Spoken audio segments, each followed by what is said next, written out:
जर तुम्ही खरंच हुशार असाल तर हे तुम्हाला नक्की माहीत असेल. सगळ्या ट्रॅफिक सिग्नलमध्ये लाल, पिवळा आणि हिरवा हेच 3 रंग का घेतले? रेनबोमध्ये तर 7 कलर होते, पण हेच 3 का? चला सांगते.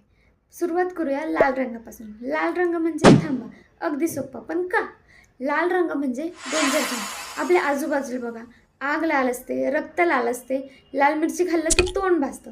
म्हणून आपल्या लहानपणापासून आपल्या मेंदूला शिकवलंय की लाल म्हणजे धोका. त्यामुळे सिग्नलवर लाल रंग पाहिला की पाय आपोआप ब्रेक करतात आणि ज्याचा पाय ब्रेकवर जात नाही त्याचा पोलिसांचा दंड त्यांना लागला असतो. आता दुसरा हिरवा रंग. हिरवा म्हणजे गो, जा भाऊ जा. पण हिरवा का? बघा, हिरवा म्हणजे गवत हिरवं, शेत हिरवं, झाडं हिरवी.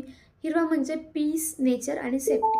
त्यामुळे हिरवा रंग मेंदूला दिसला की मेंदू म्हणतो सेफ आहे, जाऊ शकतो. मग आपण ॲक्सिलेटरवर पाय दाबतो, पण मागून आलेला हॉर्न वाजवतो कारण तुम्ही मोबाईल बघत असता. आता येतो सगळ्यात कन्फ्युजिंग रंग पिवळा. भाऊ हा पिवळा रंग काय आहे? थांबायचं की जायचंय? करायचं काय?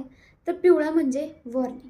सूर्य पिवळा गरम असतो, मध पिवळं गोड आहे पण काढायला गेलं की मधमाशा चावतात. केळी पिवळी, खा पण जरा मापात खा. तर पिवळा रंग आपल्या मेंदूला सांगतो की थांब भाऊ जरा सावध, आता लाल रंग होणार आहे त्याच्यामुळे ब्रेकची तयारी कर. पण आपले इंडियन ड्रायव्हर्स, त्यांच्या मेंदूला पिवळा रंग दिसला की त्यांचा मेंदू म्हणतो अरे भाऊ अजून 2 सेकंद आहेत, पळव गाडी, रेस जिंकायची आपल्याला.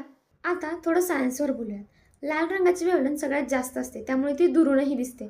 रात्री, धुक्यात, पावसात सगळीकडे दिसते. आणि ह्युमन आयची टेंडन्सी अशी आहे की या 3 रंगांना ती जास्त लवकर डिफरेन्शिएट करते बाकीच्या रंगांपेक्षा. आणि कलर ब्लाइंडनेस लोकांना हे 3 रंग लवकर डिटेक्ट करता येतात. त्यामुळे मोस्टली हे 3 रंग ट्रॅफिक सिग्नल्समध्ये यूज होतात. तर मित्रांनो, आज आपण शिकलो ट्रॅफिक सिग्नलचे रंग हे रँडम नाहीत. त्यामागे सायन्स, सायकोलॉजी प्लस सेफ्टी पण आहे. आणि भारतात एक एक्स्ट्रा रंगसुद्धा आहे, तो म्हणजे नारंगी.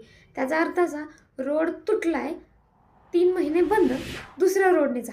तर बस, सेफ ड्राईव्ह करा, ट्रॅफिकचे रूल्स फॉलो करा आणि माझ्या पेजला पण